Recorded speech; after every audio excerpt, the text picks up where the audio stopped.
Just as the Garner family teeters on the edge of bankruptcy, Seth Garner's parents come to my doorstep. They beg for a marriage alliance. My father knows I've loved Seth for 10 years, so he pours $10 billion into the Garners to save their empire and marries me off to him on our wedding night. Seth blindfolds me with red silk and takes me again and again with ruthless intensity. A month later, I excitedly bring him the pregnancy report. However, I overhear him at a bar, laughing with his friends. So, who do you think knocked up Luna? Laughter erupts. Seth, don't tell me the child's mine. I bet 100 grand it's his. That's when I realize the man in my bed on our wedding night wasn't even Seth. I storm in and demand answers, but he just sneers. What are you crying for? If your family hadn't threatened me with money and driven Ash away, you think I'd treat you like this? Let me be clear. The day Ash forgives me is the day I let you go, dead inside. I ask for a divorce. He responds by threatening me with footage from our wedding night and locking me in the basement. You're not leaving, you owe Ash, and you'll repay it. 8 months later, I die in that basement, along with the baby I couldn't deliver. When I open my eyes again, I'm back to the day the Garner family first begs my father for that deal. This time, Seth is the one crying on my wedding day. Chapter Lulu, Seth does actually like you very much as well. He'd be delighted if you could marry into our family.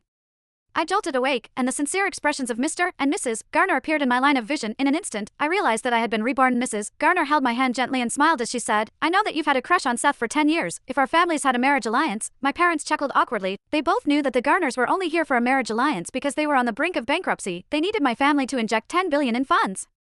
However, they also knew that I was hopelessly in love with Seth Garner. They felt that it wouldn't be a bad thing if I could marry him and fulfill my wish. However, I now wanted nothing more than for him to die. I recovered and interrupted Mrs. Garner. I don't want to marry Seth. Everyone's gaze swung abruptly toward me. They seemed shocked that I would refuse the marriage, as I had followed Seth around like a lovesick fool for years. Mrs. Garner looked at me in shock. Lulu, did you and Seth get into an argument? I'll give him a scolding when I get back. I shook my head. There's no need for that. Harry Garner thought for a moment. Is it because of Ashley Turner? When I didn't say anything, he sighed. Ashley is just a low-income student that our family is funding. Seth only treats her well because he pities her. Don't worry. I'll send Ashley away as soon as I get home. She'll never appear in front of Seth again. He had said the same thing in my past life, but it had only made Seth hate me.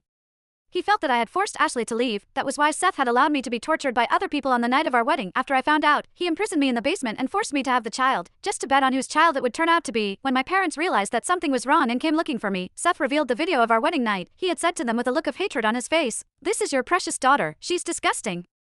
My parents had been heartbroken after watching the video, and both of them had fallen sick and taken to their beds. Seth hadn't shown any guilt at all. Instead, he had brought Ashley to me and looked scornfully at me as he said, "When your parents die, I'll take over Wood Corp and give it to Ash as a gift to make things up to her." I had despaired and died during childbirth. At the memory of it, I trembled with anger and blurted out, "Seth isn't worth marrying." Upon hearing what I had said, Harry looked displeased. Our family may not be in the best condition right now, but if your family is willing to invest, I can guarantee that you won't make a loss. He wasn't lying. After my parents invested $10 billion and revived the Garners, their business had gotten better and better. Our family had earned more than $100 million in profits without having to lift a finger. I wasn't going to turn down the chance of getting money, I said coldly.